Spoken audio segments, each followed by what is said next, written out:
Bobby, and welcome back to the next episode of the Right Hand Drive Guys podcast, the podcast for guys who like right-hand drives. I'm Bobby. This is Aaron. Yo. And we are over here ready to go with another guest, this one being from Japan.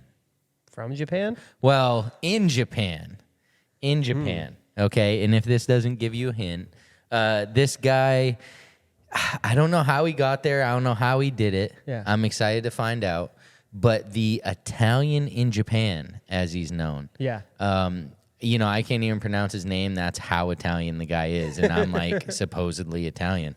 So, yeah, I mean, I'm excited about this. I know that he just picked up a new car over there, which is probably pretty exciting if you're living over there and you're able to acquire some of these like newer Japanese cars. Oh, yeah. That's pretty cool. And yeah, I figured I met him a few times, top ranked track day, and then, around the different meets in Japan. Yeah.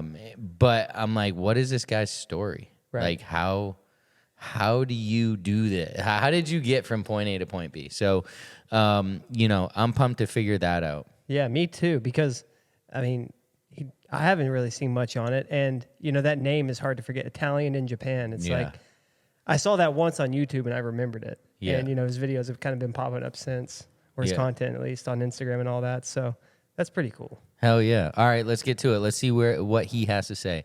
Episode 140 with Italian in Japan. All right, and we're back with Lucio, a.k.a. Italian in Japan. What's up, man?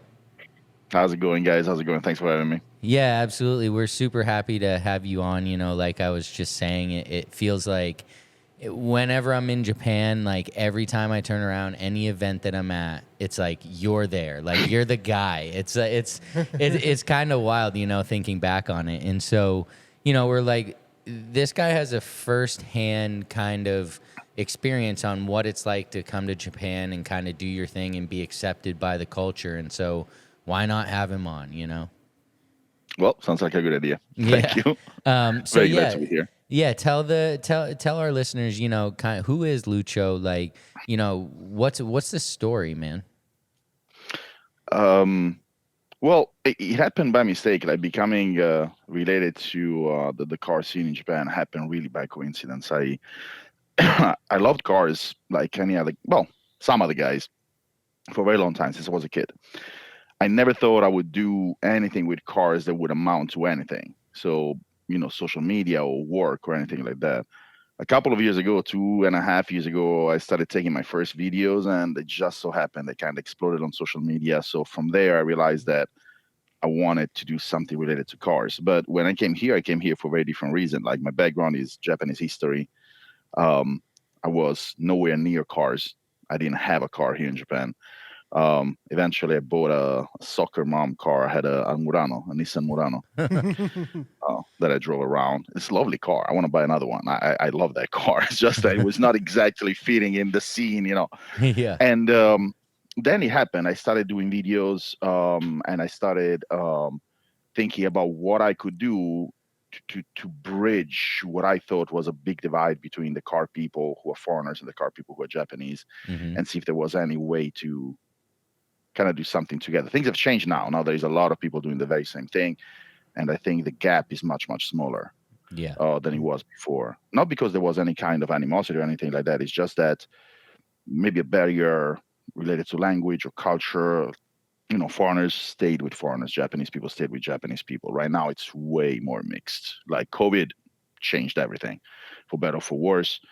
So things are very, very different. But at that time, I felt like there was this very big gap.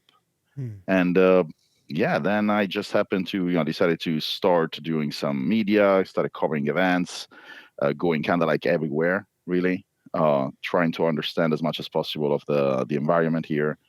And then eventually sort of landed on marketing and media as a company. So I opened my own company about 8-9 months ago. Oh, wow. Nice. That's pretty cool. Going from like a Japanese historian, you could say, to owning your own full-blown media company. And what is the name of that company? RPM Generation. RPM Generation. And so how could, so let's just say how can I use your business? How can I use RPM if I wanted to. Is that a So thing? yeah, absolutely. So there is different ways. So what RPN generation does is, well, the main aspect, what really keeps the lights on, is marketing. So whether you are a car company or car focused channel or whatever it is, or something else, I can help with, especially online marketing, meaning teaching you how to manage SEO, the websites, your Mm. social media, if you have any, which you probably should, um, how to better um, approach the algorithm even when you speak, essentially, teaching you all the new things, because right now, especially Instagram picks up a lot on the things that you say rather than the things that you show, Mm. and so on and so forth. And sort of like, teach you how to use Google ads and the meta ads and whatnot to maximize your reach online. Number two, which is the more related to cars thing, is videography and photography. So if you wanted to shoot a video here or organize models, actors, locations, cars, and so on and so forth, I can help with that. So it's sort of like car sourcing as well as providing videography and photography, or providing with whatever support you need if you already have the people in place. And other things that I do is events. So if you wanted to sort of like dip your foot in the pool of events here in Japan, I can help with that at any level. I can be either the main event organizer, or I can help with whatever thing you think you're lacking to make an event happen here in Japan. Be that permits or language barrier, or certain specific cars, or getting access to certain locations and so on. Wow. Mm. I mean, Yeah. that's pretty full service if you ask me. I mean, to be able to handle all of that, being one guy. I don't know, do you have any associates, anybody that works for you, or is it you? Very recently, I started asking for help. Well, actually, no. Let's be honest. I started asking for help quite a long while ago. It's just that I never managed to find somebody that I could fit with, or somebody that um, could match a shared vision. In other words, my Mm. mistake was that I was looking for the people that could have been the best ones to help me out.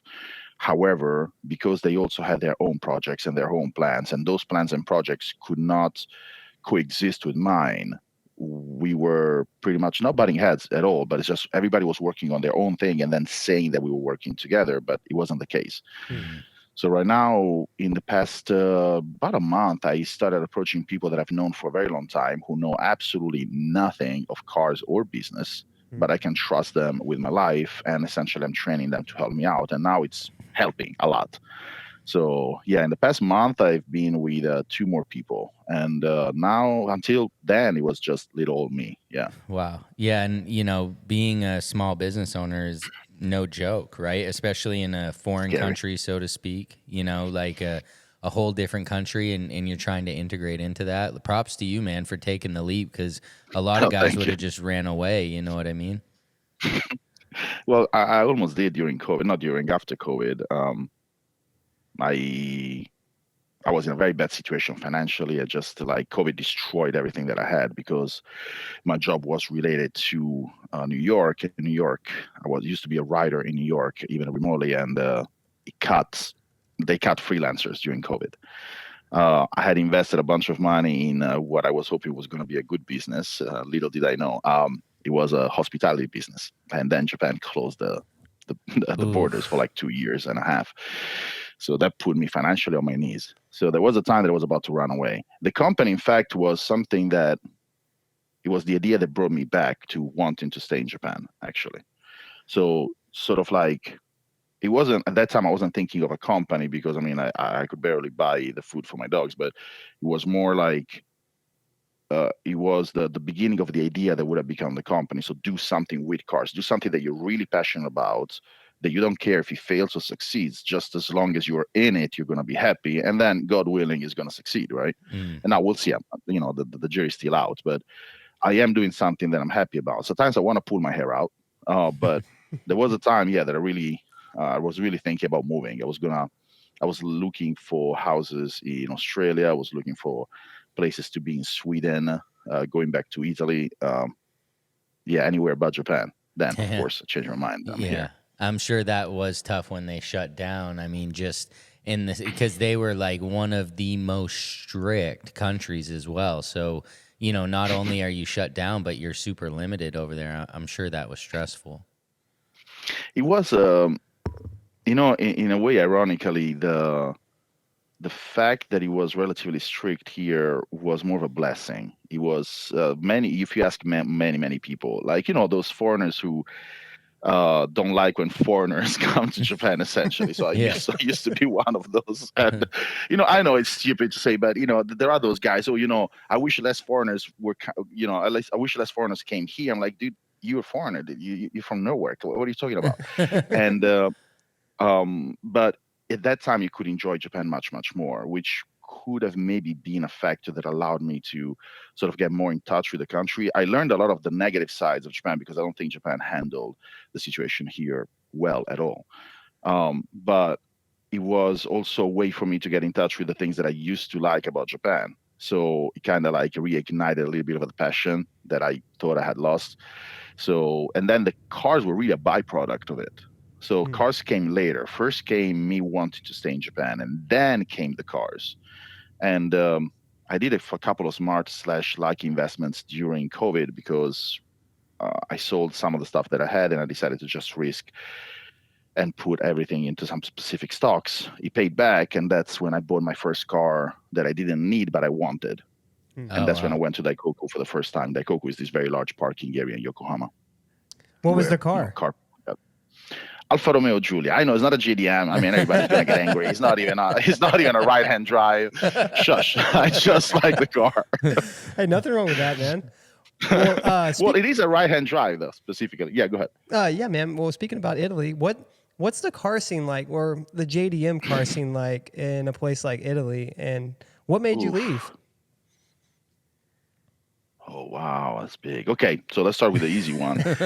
Uh, at my time, like there was no JDM car scene. There was no car scene. To this day, there is hardly any car scene. There are a few characters that are changing the view on JDM and cars in general in Italy. But keep in mind that Italy has such strict restrictions on modifications of any kind. I mean, literally, you cannot change the color of your car. Even if you wrap the car, you have to re-register it. You cannot Oh, wow. change the side mirrors, otherwise you could get your license suspended. And it's very hard. So the car scene in Italy when I was younger, it was essentially these extremely wealthy people driving around in rare cars, right? So there was no room for people who love the car scene. Now, when we were kids, um, we had these.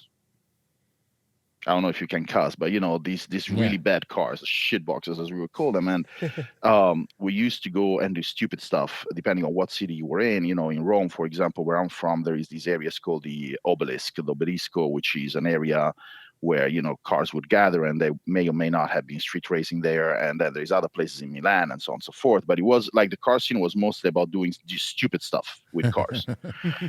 Now, things are changing now because especially the JDM culture has expanded so broadly that there are some people in Italy, like for example, my friend Sofiane, he goes by Arab GT, and there is another friend of mine, Federico, especially Federico. I'm going to meet him actually next week probably because I'm visiting Italy, and they do stuff that I cannot believe they managed to do in Italy, like modifications and buy these extremely expensive cars, modify them, go and do the dumbest stuff like drifting on the snow with an F40 and stuff like that, Wow. which in Italy just simply doesn't happen. And then they have this very strong knowledge of cars and mechanics and the inner workings. Sofiane, for example, he was a mechanic really by trade before he exploded and became rich, really. And he maintains that. So these people are sort of like showing a different side of the JDM culture to Italians as well.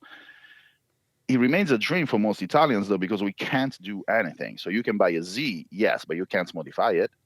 You can't do anything to it.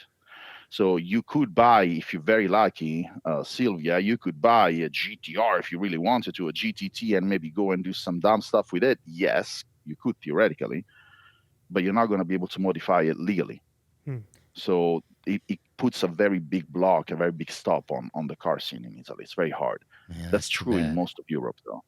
Yeah, there is no leeway. And when I was younger, the rules were a little bit more bendable, like more of a suggestion. than there were actual rules. There was more of a human relation between you and the cops. If they stopped you, like, come on, man, you do the same thing. You just, now you have a uniform. Like, you could talk. I don't know for sure right now, but I hear that things have changed. Cops are way stricter. Rules are way stricter. Speed limits. There is an anecdote. I don't know if you have, like, can I tell a little story that shows how much Italy has changed since I left it? Be my guest. So when I go to Italy, usually I borrow my father's car or scooters, whatever, right? So I went to Italy a few years ago. When I had left Italy, like I said, rules were a suggestion. The traffic lights are there because they are, but nobody really cares about the color. Like, you just go through. So I was driving my father's scooter, and as a person from Rome, I'm not saying that this is specific to Italy, but to Rome, yes, I was just burning through these red traffic lights. I mean, there's nobody. I'm not killing anybody. Let's go through. And I went back to Japan, and my father one day calls me like, "Dude, did you burn some red traffic lights by any chance?" I'm like, "Yeah, all of them. Like, there is not a single traffic light I stopped at." He received a stack of fines, like, that he could weigh on a scale, because he got fined for every single one, because I started putting cameras. I'm like, "What you mean cameras?" Like, I came from a Rome that didn't have cameras on traffic lights. And then in the span of a few years, they put cameras, as they should. I mean, I'm not advocating that they shouldn't have them, but like, it changed things, and it kind of gives you an idea of people actually started caring about the rules, so they're actually making them respected, pretty much. It wasn't the case before. So the counterpart is that the JDM culture at that time didn't exist, when we could have done some more stuff, but now is rampant, and people are still trying to figure out how to really adjust it. Man. And why I left Italy, I didn't fit there. I don't think that is because me and Italy per se. I think that a personality like me, in whatever country I would have been, if I had been born in Japan, it would have been the same thing. At that time, as a young kid, I needed to explore a little bit more. I needed to see a little bit more. I didn't know why. Maybe I just simply didn't like where I was from. I didn't like the people that I was around. I didn't like the environment. I honestly have no idea. But there was this like, real need to get the hell out. Like, go see other places. Like, see if you can start over somewhere else. It's kind of like, I'm passionate about video games. It's like, okay, so this game through sucks. I'm going to start over somewhere else. And like, it felt like that. And I traveled a lot for leisure and for other stuff. And eventually, the older I got, the less I wanted to travel, the more I wanted to just settle down, find a place. I was in America for a very long time. I think 9 years, give or take. Where were you at over here? New York, mostly. Oh yeah, we're just right up in Maine, so we're not too far from where you were at. Not really, yeah. Yeah. And then for a brief time, I was in Boston, and then I came to Japan, and now it's been almost 9 years here in Japan as well. So damn. I guess I found my place right now. Yeah. Yes. Seems it. So, man, that's pretty cool. You just had this urge to like check out, like you just needed to find out what else was out there, and it sounds like you did a pretty good job of it. Have you ever been to like Australia and or anywhere like that, anywhere else? So it's so silly, because Australia, Oceania in general, because the same goes for New Zealand. I've never been. I really want to go, and I've never traveled there. And now I travel only if I have an excuse that I can camouflage as work somehow. And I haven't had the chance to do that. Like, I have to figure out a framework that justifies to myself and to the finances of my company that, okay, yeah, you can travel there and pretend it's work. I'm going to Italy and Poland this month for that reason. But Australia, I've never been. And it's so dumb that I've never been there, because I really want to go. It's one of those places that I really want to visit and never had the chance to. So we'll see if the cards it's on the align. list. No, it's definitely on the list. New Zealand, Australia, and another country that I really want to visit that I've never been to is Thailand. Yeah. But Thailand is easier where I am now. Like, I could literally plan it in a week. It's relatively very cheap. It's short travel, so, well, shortish. Yeah, and all these places that you mentioned still have a car scene. They have car scenes. Australia, New Zealand, Thailand. Yeah. There's car scenes at all of those places. Yeah, absolutely. Big ones. I like them too. And so So once you start getting into, the cars and you get, your first car that you're taking to Daikoku, how do you feel, because we're talking about these Japanese people who are like, I wish these foreigners would just chill out. I wish these foreign. How do you Mm, feel were they receptive of you? Were the locals receptive of you being someone who is now living there and is interested in this culture? Not just a tourist who's going to be gone in 2 weeks, but somebody who's going to constantly be showing up. Like, were they pretty receptive of you? yes, very. I've had significantly easier time connecting with Japanese people with a very like my Japanese right now is not perfect, but it's much better. But I had a very broken Japanese, like it was god awful, and still I connected with Japanese people more and better and more strongly. I made stronger bonds at that time um, than I did with foreigners here. Wow. Um, I wouldn't be able to tell you why. So it could be like I'm speculating, I'm just guessing here. But some foreigners, whether they live here or not, they don't really try to embrace the culture, try to learn the language, because everybody here is a microcosm. You can be an Italian in Japan and find all the other Italians easily. You can be an Mm. American Spanish. You can be from Laos and find a very big community here in Japan. It doesn't really matter. So I think that a lot of people stay within the comfort zone. And again, I'm speculating, but because I traveled a lot, I don't want to be in my comfort zone. I like to go out there and sound stupid. That's how I learned English, right? I couldn't speak a lick of English when I went to America, and then eventually I learned. Wow. So yeah, Damn. because I essentially went, like, my strategy in America was go and pick up girls because Hell yeah, I'm dude. Italian. I have it in me. Like like we really have it. So I'm like, okay, I'm Italian. I'm in New York. That's easy, dude. It's pretty much free. So just go and practice English. And it Hell worked yeah. out. I mean, it was good. Hell Like, yeah. do what you love. And so, but in Japan, I think that they were receptive because they saw that, however poorly I was trying to speak Japanese, I had the mannerism down. Whether I understood it in Japanese or not, I understood the culture, so I knew how to behave generally. Even the subtleties of interactions among people, it's kind of unique here in Japan. So there's certain ways that you interact with people that are considered to be rude, even at a subconscious level. So there is these in Japan, it's complicated. There's huge substrata of behaviors that you have to pay attention to when you want to relate with people.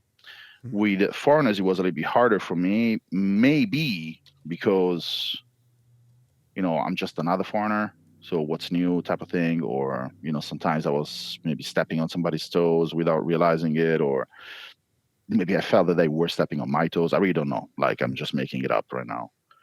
Uh, the relationship, I think, with Japanese people, and this is not to generalize, but um, anecdotal evidence from me and a bunch of other people who have tried to kind of like blend in as much as possible. Um, it becomes a little bit more complex when you're here for a very long time and you become, quote unquote, too Japanese, so to speak. So Huh. there is a point where I saw a little bit of a crack happening. Like, yeah, okay, you're cool and everything, but and again, this is just imagination maybe, but you're not Japanese. You're not like one of us. So we have known each other for years, but you're not one of us. You know what I mean? Oh, So wow. that, I think, could very well happen. And I think it does happen. But I think that the reason is not just because of nationality or culture. I think that it comes also from the fact that you are in the same environment. And I have a few mottos that I live by. And one of them is like, a rising tide lifts all ships, meaning that if you do something so if one person is successful within a field, everybody's successful. And maybe somebody's going to be more or less successful, but you are going to be more successful than you would have been because somebody else managed to raise the bar, managed to get your business known to the masses. I don't feel that many people share the same thing. So because right now a lot of us are doing the same thing within the car community, be that, car sourcing, photography, videography, the JDM experiences, tours, whatever. people that were just hanging out right now willing or unwilling competitors. And I think that kind of created more of a divide Yeah, where I Japanese see. people are closer to Japanese people and foreigners are closer to foreigners. And then there is a divide within the sub communities, I think. But nobody Be- can really know because you don't really go and ask, right? So because of that at one kind of point, you do your competition, so to speak, between thing. these people trying to, right, like fit into the culture. But like you're Hmm. saying, it's so congested that they're kind of all scraping for the same piece of the little pie, and it makes it so that they're almost like you said, divided because they're all trying I to get think the so, yeah. same money, you know?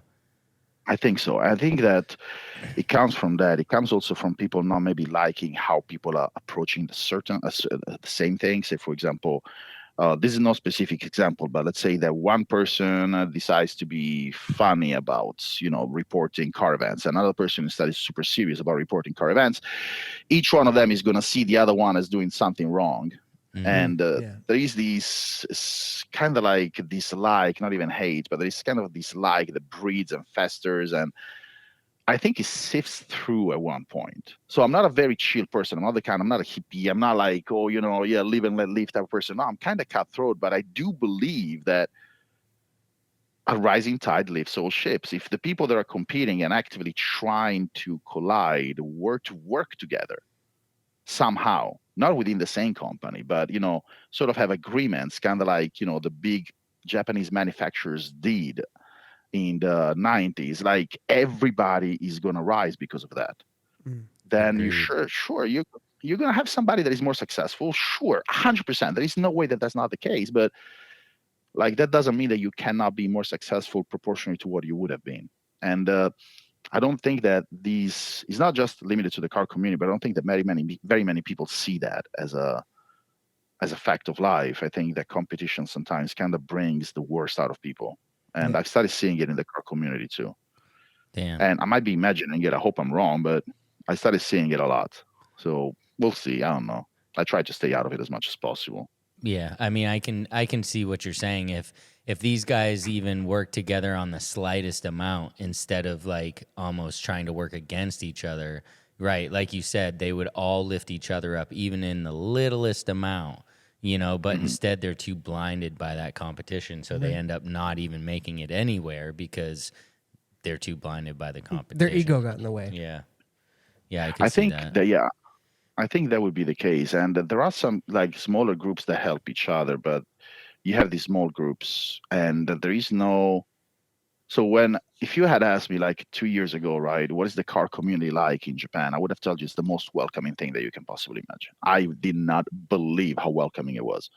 And that is regardless of how good your language is, regardless of how good your car is, regardless of your car knowledge. For the most part, there is always, a few groups of people that if you don't know the name of the boat that the GTR was built with, you're not a car guy.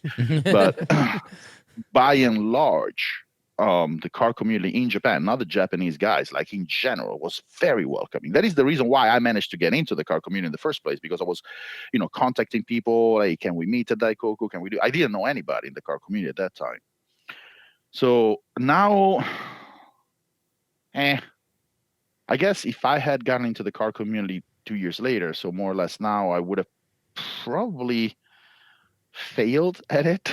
I don't think I would have Dang. been able to get into the car community now as well, or as maybe I would have been able to get into it, but I would have not had such a good feeling about it. Probably it would have been more of a struggle than it was like a pleasure. I don't live close to Daikoku. It's a 1 hour in the afternoon. It's a 1 hour and a half drive. Um, at night it's a 1 hour drive, 1 hour and 5 minutes drive, depending on how you drive. But it's not very close. I used to go there every day because we used to hang out there, right? You Mm. meet friends, you talk about cars, like you hang out, you pick up girls, like you do something. Like it's a community thing. It's not just talking about cars in itself. It's just that the cars is the thing that you share. Mm. Um, right now it doesn't exist anymore, I think. Um, Dang. Mm. Daikoku has changed a lot. We cannot gather anywhere else almost, because the cops have cracked down like massively. So right now, organizing a meetup has become exceedingly hard. Is that People just from? lost the will what to do. Do you think that's from a bunch of the tourists coming in and breaking rules? Like I saw, for instance, Daikoku, they put all the signs up, don't jump the fence in and all that type of stuff. Like, do you think that, some of the tourists that don't necessarily know how to act are kind of ruining it for everyone? Spoiled it. Yeah. I would say that that is definitely a factor. I think it would be exaggerated to say that it's because of tourism that that happened. Um, because even when I think about other very big reactions that Japan has had um, about situations that they didn't like, so let's go away from cars, for example, they banned drinking alcohol in Shibuya, for example, or they banned celebrating Halloween in Shibuya, right? Oh, yeah. That doesn't come from tourists. That comes from locals. Those locals are Japanese and foreigners. A lot of them are foreigners, don't get me wrong, but it's not the tourism itself that triggers the reaction. Certainly, the tourism in Daikoku was a factor because I remember distinctly when people were coming to Daikoku drinking alcohol, for example, from Shibuya, jumping on a car and then going to Daikoku. There is a reason why parking areas in Japan do not sell alcoholic beverages, right? So they don't like the whole idea of alcohol and cars mixing. Huh, never thought about that. So there is no alcohol in parking areas in Japan. So and especially at Daikoku, I would say, because I double checked. So I might be saying something dumb about other parking areas, but I can guarantee you there is no alcohol there. Now, when people come there drunk and then they start treating property like rules don't exist, so trying to open cars that are not theirs, jumping on cars, and laying down in the street, in the middle of the street, forcing cars to stop the traffic, and so on and so forth, that triggers a reaction in the Japanese authorities that is very much related to law and order. Order is a very strong keyword in Japan. It's imperative that you don't bother other people. There is a word for it. It's omoyari. Try to be. There is no direct translation, but it means to be the. You will be a nuisance, but try to be the least possible amount of annoying to other people, right? Yeah. So the omoyari concept is embedded in the Japanese culture. That's why you cannot have events that are particularly big in malls, for example, or other locations where even the mall would profit, but we can't do it there because they don't want too much chaos around. So when these things started happening, the police started reacting. When the police reacts in Japan, it is not a limited reaction. It's a continuous, unrelenting, unstoppable, never-ending reaction. Wow. So once they come in, they never go out. It's done. So I can tell you the names of the places that we used to be having car meets all the freaking time, and now it's almost impossible. Heiwajima, and UDX in Akihabara. In Shibuya, there was a parking lot. I don't remember the name, but it was very close to a government building, which sounds crazy, but no, at night it was empty. We didn't bother anybody. There is no residentials there. So that is also impossible right now. Then you have Tatsumi right now. It's kind of reborn a little bit, Tatsumi PA. Mm-hmm. People do go there in small numbers. Shibahura PA. Like all these places are kind of like effectively dead. Wow. We could know for sure that there is something happening there, and now it doesn't really happen anymore. And tourism is definitely a factor, but I don't think it's the only factor. There may be some other things actually that played a role. So, do you have any suggestions for foreigners that are coming over on a vacation? Like, what are some rules that you would throw out, or some suggestions that you would throw out for someone coming over and not disrupting anything and kind of being able to enjoy the Japanese culture? Wow, respect. To be honest, that's very simple. And to be fair, 99.99% of foreigners who visit Japan belong to the good category, not the bad one. It's just that the bad category is what we hear the most and what actually we notice. You're never going to notice somebody who's respectful because they're respectful. Right. But if somebody is disrespectful, if somebody's disrupting something, then that's what you notice and that's what you remember. It's just ingrained in us. But I would say common sense, really. There is really no real suggestion. Anything that I say, you would be like, yeah, that's pretty obvious. Like there is no hidden secret. Don't open the car. Don't try to open a car that is not yours. Right. Do not stand in the street taking a picture while a car is trying to go through. In the street, mind you, this is not the sidewalk, it's the street. So the car has, the right of way, not you. Get the hell out. Don't jump on a car that is not yours. Don't Yeah, take your that's wild. clothes off and run. Don't streak. Like What? it's just, I'm saying that, dude. We got streakers Now at it's not Daikoku? like we did. Oh, no. It doesn't happen anymore, and the situation is significantly calmer now.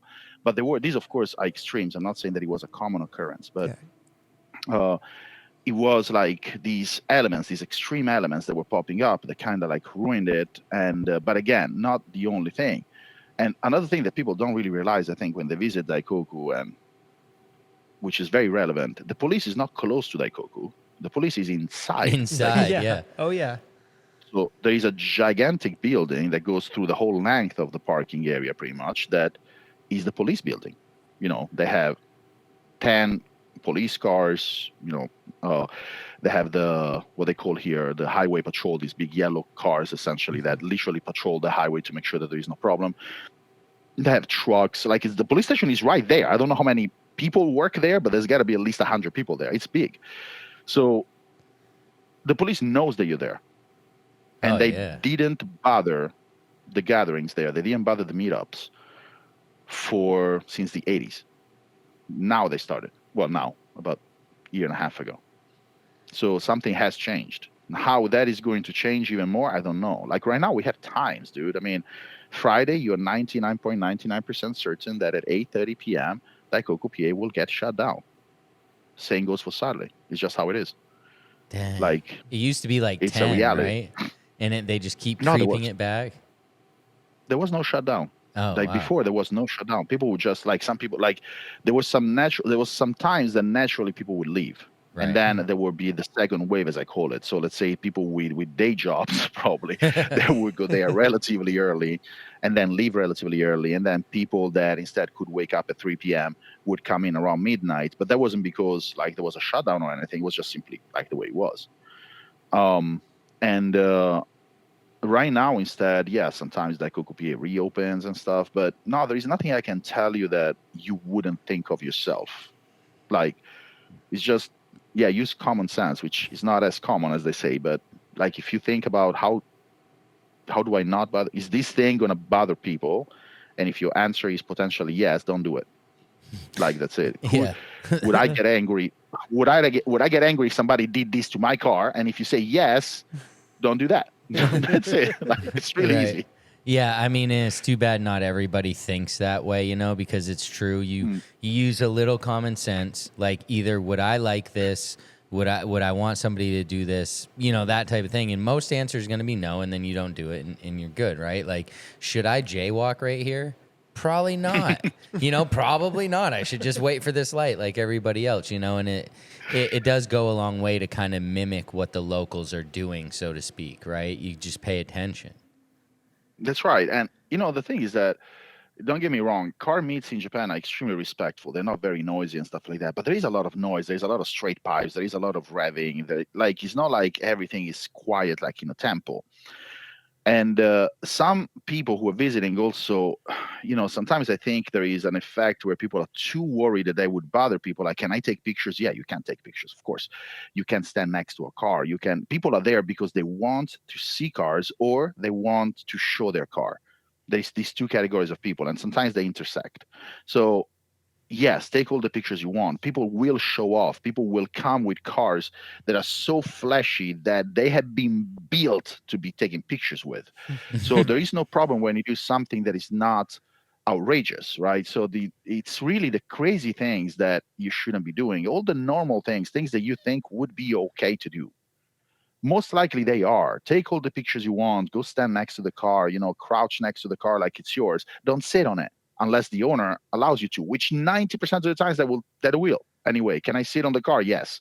If you're a girl that they think is attractive, chances are they will put you in the car or on top of the car. So it's okay. Like, there is nothing normal that you can't do.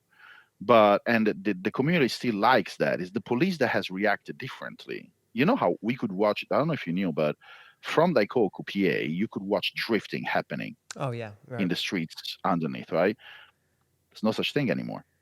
Like they first they try to bar it with signs, LOL. Then they put some spikes. Yeah, I mean, come on. Then they put some spikes on the wall so that you couldn't sit on the walls. Also, that didn't really work. I don't know what kind of SS people had, but they were still sitting on those things. And eventually, I know there is a literal wall going up.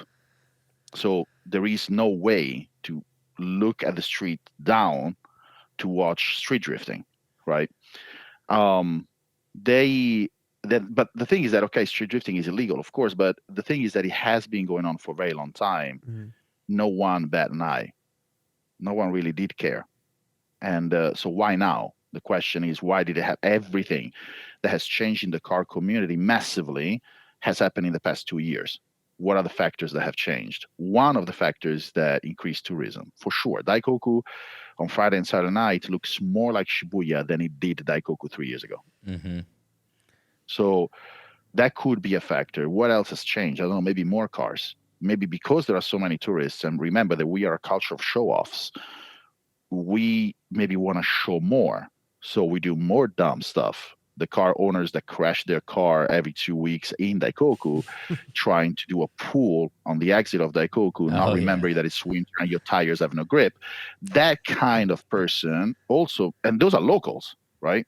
So um, that kind of factor, because I think that one thing feeds another, right? So the more tourists, the more we want to show off. The more we show off, the more tourists, and that could also be a factor. I really couldn't tell you, or maybe simply it just was a coincidence. It so happened because the police here takes decades to react to something, but when they do, they react hard. So maybe they've been thinking about it since the freaking 90s. I don't know. Right. So Yeah. I mean, I definitely did notice this past January for like Tokyo Auto Salon weekend, like compared to the previous year, like every meet we went to was getting shut down. Like as we got there, like I'm pretty sure you were at the like Chronicles Exceed meet that was in that parking yep, garage, and like as soon as we got there, they were already shutting it down. It's like we couldn't get ahead of anything, you know? yep. I arrived there very early, and as soon as I saw where we were, I started putting my car in a different place because I knew the police would come within minutes. The quick Because you exit. can like it's too which I failed at, by the way. I was too late, but the it was in the middle of a residential area, and I saw that even though this was a quote unquote secret meet, the information spread so quickly that there were too many people on the sides of the road taking pictures and videos already of cars pulling in. Mm. That is a big no-no in this country. They don't like that. They really hate it. So I knew that the cops would come immediately. And then everything moved to a parking area in the middle of the highway. You would think not very many people would go there. Boy, oh boy. Oh, that was crazy. The whole place was full. Holy gee. So, and that is a relatively popular parking area for meetups. So the cops are very well equipped to react to that. So it's Tokyo Salon also, yeah, of course, changed things a little bit. Everybody's trying to one up what they did last year, right? Which kind of makes sense. But in an environment that is already very flammable, and you're putting like matches on it, so that's why I mean I like those days. I really do. And there is something that you probably don't notice because you're visiting, but in the weeks prior to Tokyo the Salon, the police activity increases a lot. So you're going to see more patrols. You're going to see more people getting stopped Mm. for mods and the speeding and stuff like that than you do usually. Oh, I don't wow. know if it's related to Tokyo Salon, but yeah, it happens a lot in December and January. So yeah, they just start kind of like upping their presence. So then you start feeling it, Yep. and maybe by the time Auto Salon comes, you're like, yeah, I probably shouldn't mess around. Maybe that's what it is. Probably, yeah. Like the meetups are not going anywhere. The meetups are going to happen during Tokyo Salon. There's no way.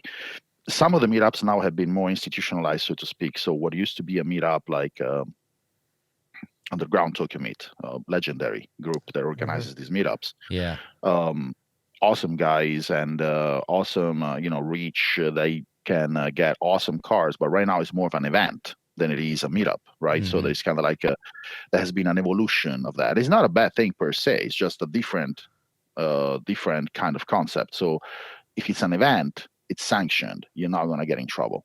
If it's a meetup, it's not sanctioned. You may or may not get in trouble.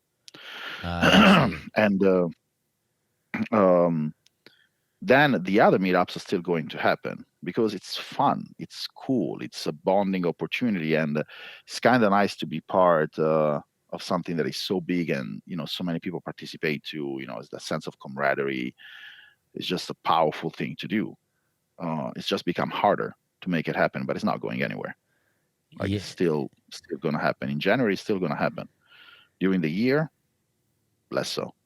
Dang. That stinks because when we first came in early 2023, it did seem like more welcoming, less police presence, like, just kind of more often. Like there was just more going on kind of constantly. You could go to Daikoku, go to Tatsumi, and just kind of go in this loop. And there was always people at all of these places. And yeah, the last time, when I was there in January, it did feel drastically different. Like almost like every place you went, you were immediately getting shut down.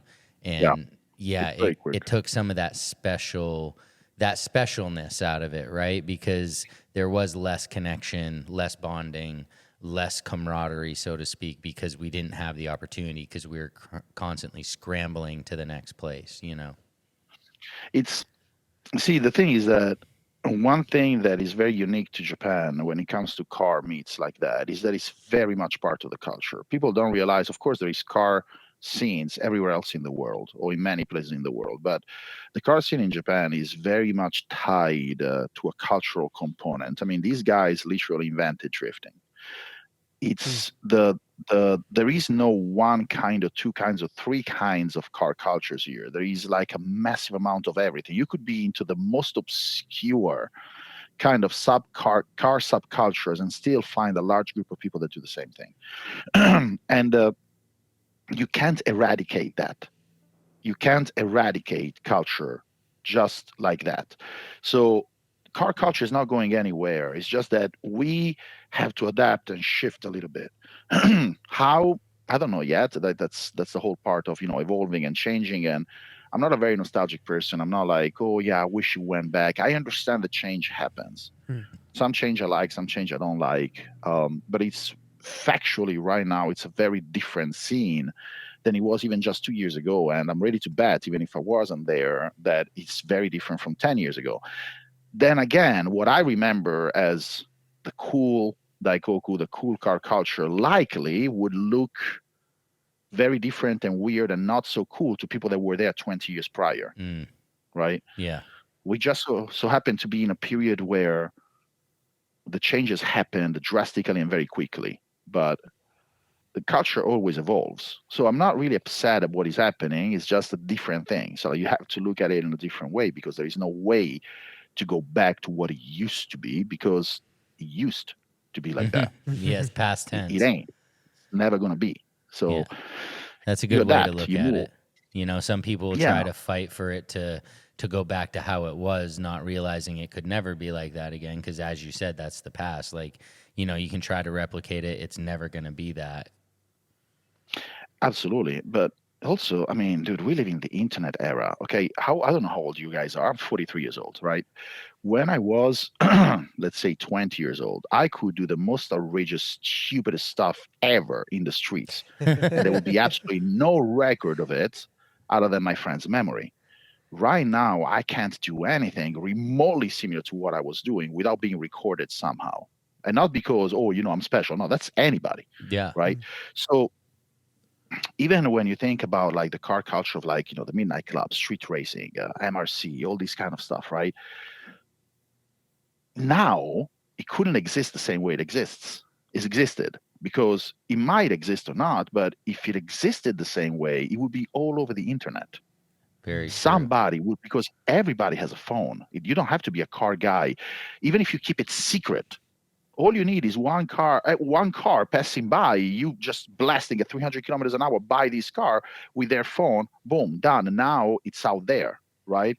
And of course, yeah, the license plates and everything, but you see, the key is not really that you would be hiding. The key is that this is meant to be done as a small community. It's not meant to be for the world.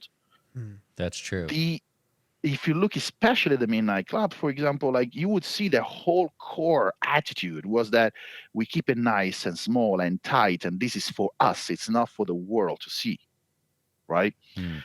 It's car culture was, divided in these. Was like, some of that was for the world to see, some of that was for just, a small selected group of people, which means that with the era of cameras and the internet, the the more intimate component of it is gone. I mean, you can't help it. It cannot be like that anymore unless, you want to remove the internet. It just can't be done. So you have to adapt. You have to figure it out. So these helps people like me not be as dumb in the street anymore, so that I don't get recorded. But if like 20-year-old me nowadays would have not done the same things, because I would have been scared of being recorded. That's I so would have been true. scared that there would be too much stuff. So what can you do? Like, you cannot really get angry at change. I mean, I'm not going to hate the internet because people don't go to the library anymore. And So it's just how it is. and so speaking of change, right? I know you just went through a big change, and my buddy here's got a little question about Oh it. yeah, dude, I got to know about this new car you just picked up. Yeah, I know it's no I love it. Alfa Romeo. You know what I'm saying? I love it. Okay, I still like the Julia so much that I'm actually probably going to buy another one if I can fake with myself a reason for it. But so the 35 was, I made a little video out of it, and some people asked me whether that was true or not. It was entirely true. Everything that I said in that video was true. The 35 has been a dream of mine since I was way younger. Since it literally came out. So, like I said, I'm not very nostalgic, because when people think about the cars that they dream about, the JDMs right now, is the 34, the 33, the 32, stuff like that. I was there when these cars came out. I remember when they came out. It's very, very different feeling for me. I don't have that attachment to the past. The 35 for me was the one of the dream cars, the attainable dream car. And when my finances took a gigantic hit, and then I decided that I would stay in Japan, I wrote on my calendar that, so there was an entry on my calendar every month. It was like, can you afford a 35 yet? And it would pop up every month, like this, this reminder of, me not having enough money. And it was also dry for me to try to get that car, and it didn't work out. So eventually I deleted that entry, and then things changed so quickly within the span of a couple of months that I actually could afford the 35 right after I deleted the entry. I bought a track edition. It's red. As far as I know, I think only the track edition came in red, but I don't quote me. I don't know. The Nismo also has the Nismo red, but with a carbon fiber hood, the carbon fiber roof, so it's not monochrome. Mine is fully monochrome. The wing, everything is red. Nice. I love that car. It's really, really cool. It's angry. It's got a very Nismo feel. I was fortunate enough to drive the Nismo, the 2024 Nismo, thanks to Nissan. So I drove it a few times. In fact, I'm going to pick it up again in 4 days. And it's a fantastic car. And the track edition feels similar to the Nismo, just a little bit more comfortable, I would say. So it's kind of like a mix between the regular GTR and the Nismo. I see. It's it has room for improvement. I mean, it's one of those cars that I definitely would modify a little bit, and I will modify a little bit. But I'm very happy to have it. And then there is the show-off component, right? So you pull up with a 35, a red 35, and you see these guys jumping in front of the car to take the picture and stuff like that. Yeah. You see those thumbs up when you're on the street, and you pretend that you don't notice it. You pretend that it doesn't affect you, but it does. Yeah. And that also plays a big role. I like it. I like the fact that I have some people messaging me telling me, "Oh, I'm very happy that you managed to achieve this dream. I never will be able to." And I do respond to messages that I feel like I want to respond to, and I try to kind of like eliminate that idea that that's an impossible thing to do. It is very much possible.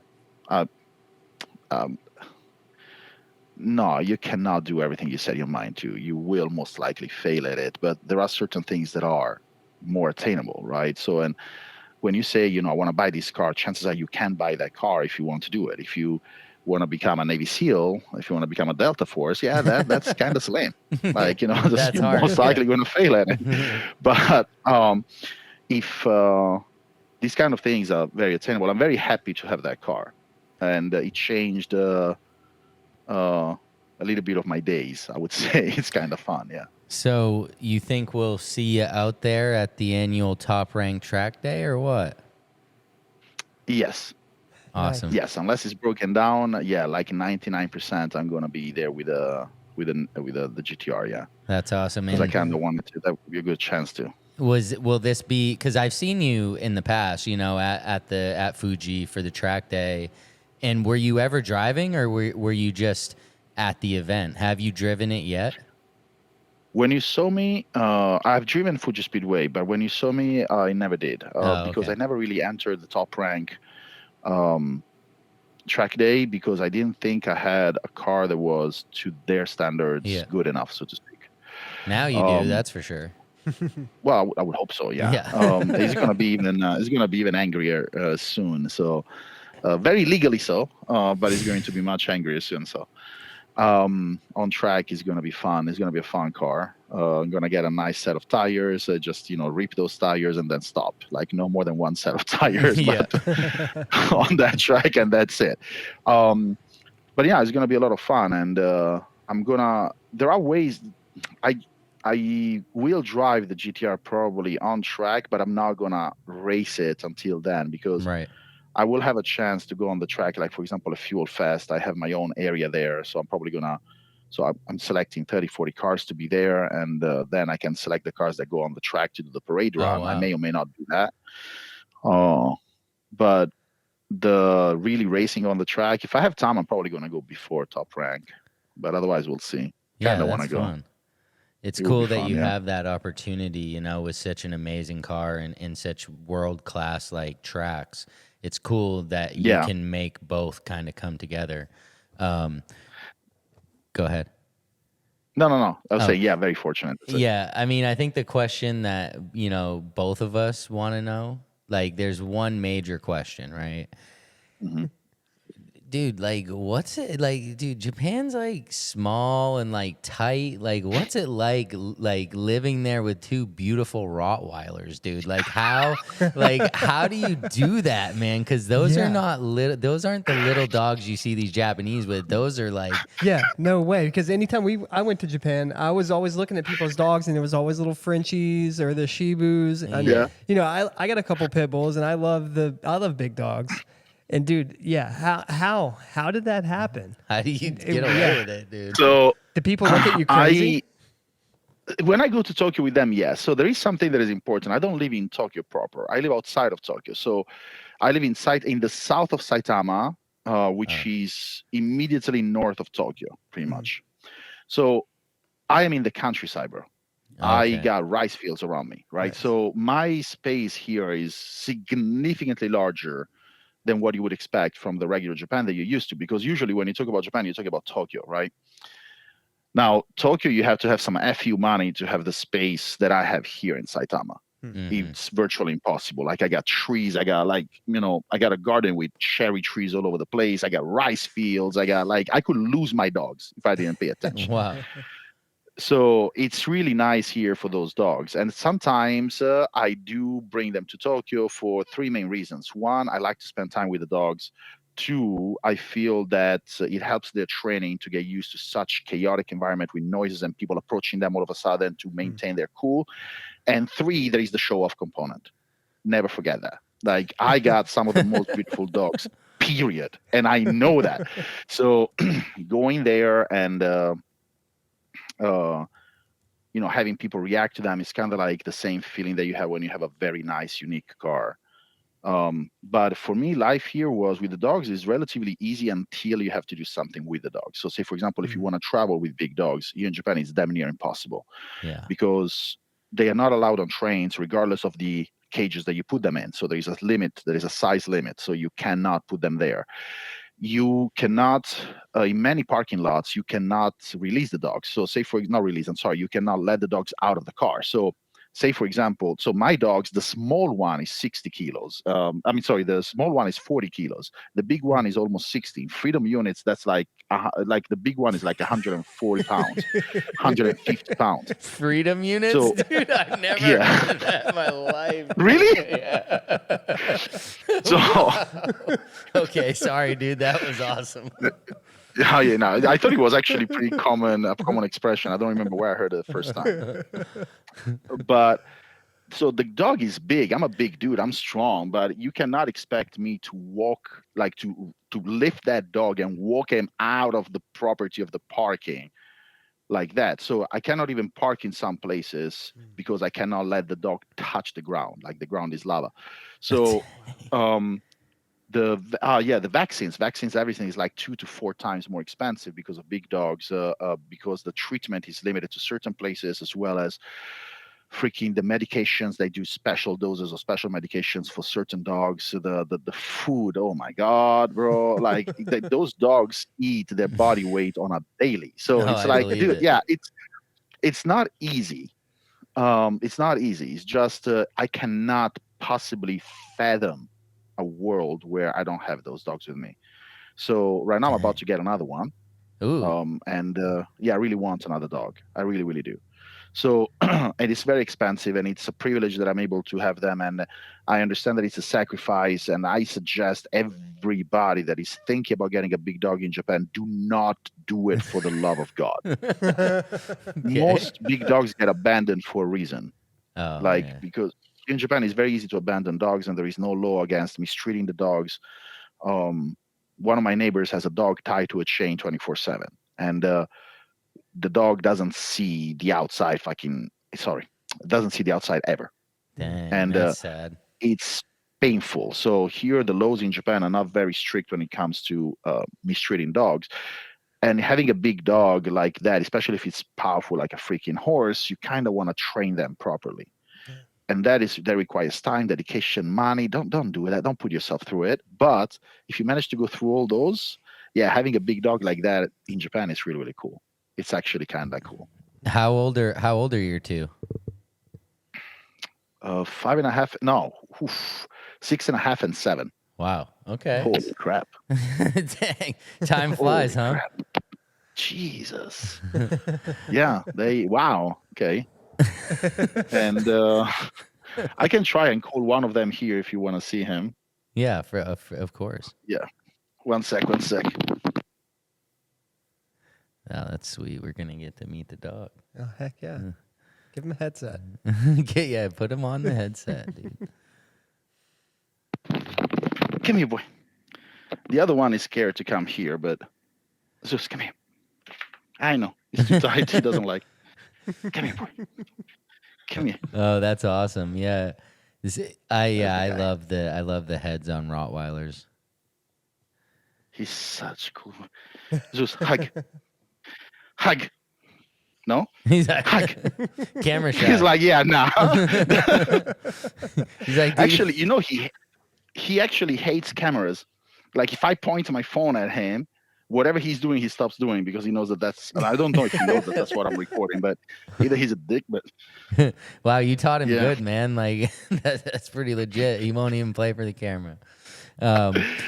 he's a good boy. Man, all right. So we got before we wrap this up, we got one more question for you, which Sure. I think is the most important question that we've asked the whole podcast. Yeah, man. What's the future hold for the Italian in Japan? Oh boy, when I find out, I'll let you know. So right now, I'm taking a few risks here and there, trying to explore what I want my company to become. Right, Italian in Japan, it was the catalyst of everything that I'm doing, but at the same time, now has become a very small part of what I do. What I tried to kind of get away from is the Instagram reality, where people look at my Instagram, which has objectively a few followers, and people are like, "Oh, he's an Instagrammer, he's an influencer." I'm not. Like, I'm a professional. I can actually help you with stuff. So let me help you. So what I want to do right now is I want to consolidate a few of the things that I'm doing with the company into something that becomes a little bit more profitable and a little bit more durable. So the marketing that will feed the media, because the media is what I really have a lot of fun in, but I make -$5 a month with media. It brings no money whatsoever. So you kind of have to have something else that fuels it. And I want to increase my social media presence in terms of YouTube videos, podcasting, actually. And more importantly, I want to see if there is any way that I can envision sort of like a lifestyle brand type of thing. So I want to start selling some clothing and some designs. In fact, I will start in August. So wow. right now, what I'm really focused on is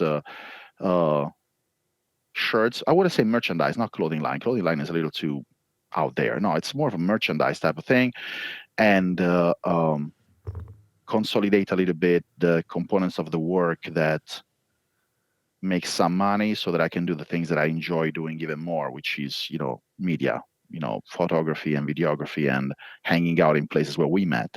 Yeah.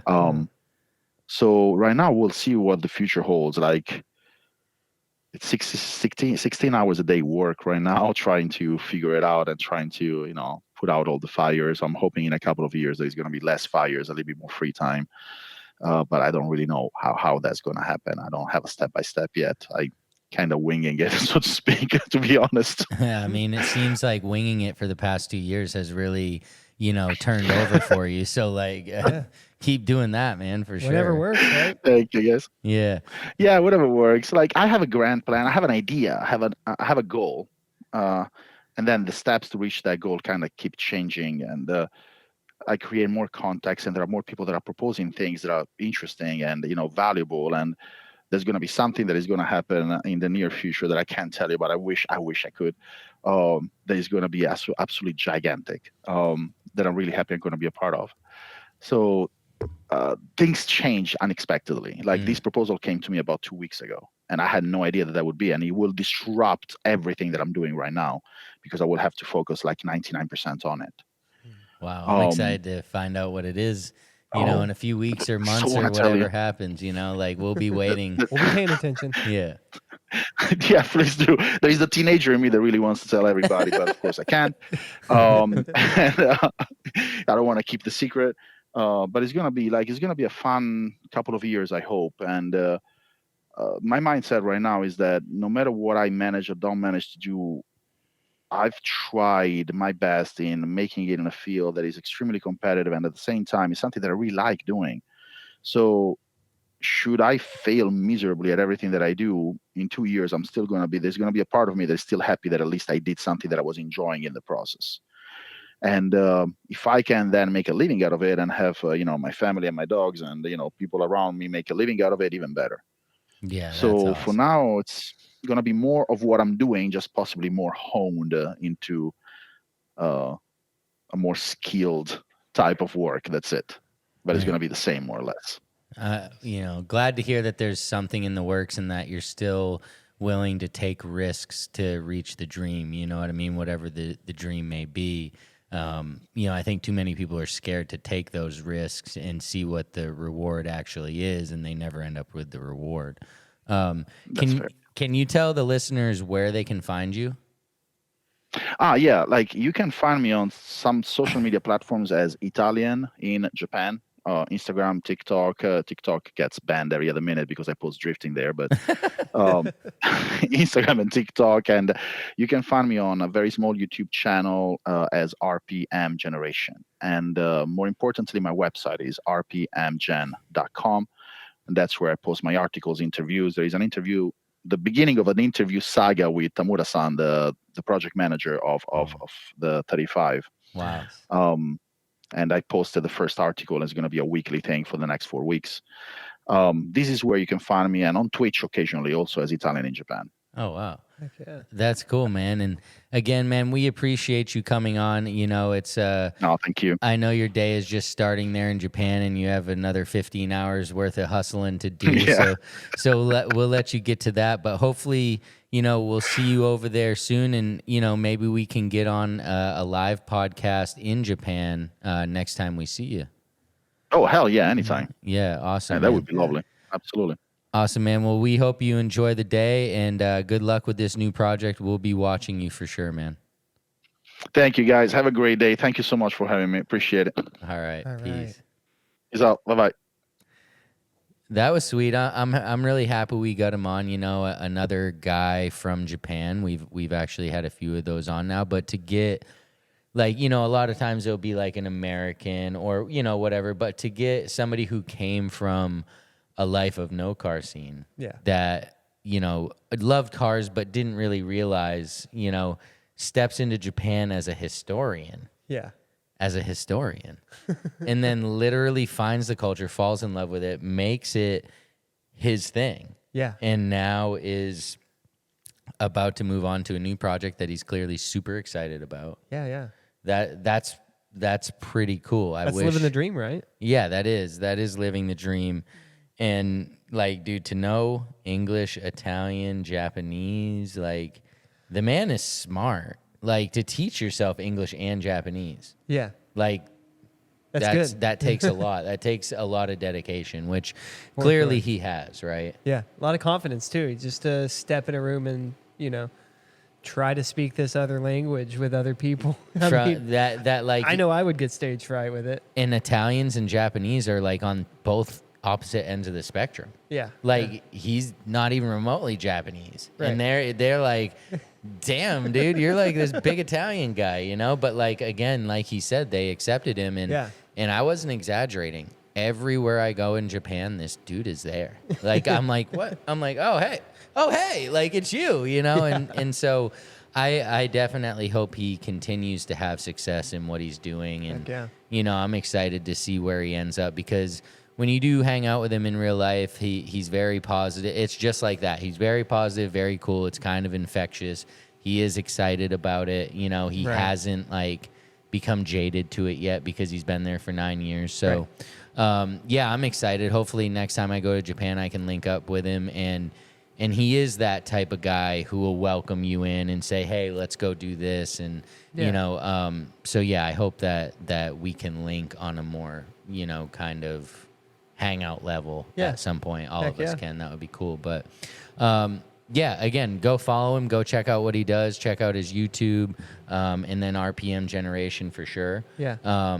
But yeah, if you need to find us, check out our Facebook group, RHDGUIS JDM Boys. That's it. Right? That is it, right? And then at RHDGUIS on Instagram and YouTube. But for episode 140, I'm Bobby. This is Aaron. See ya. Peace.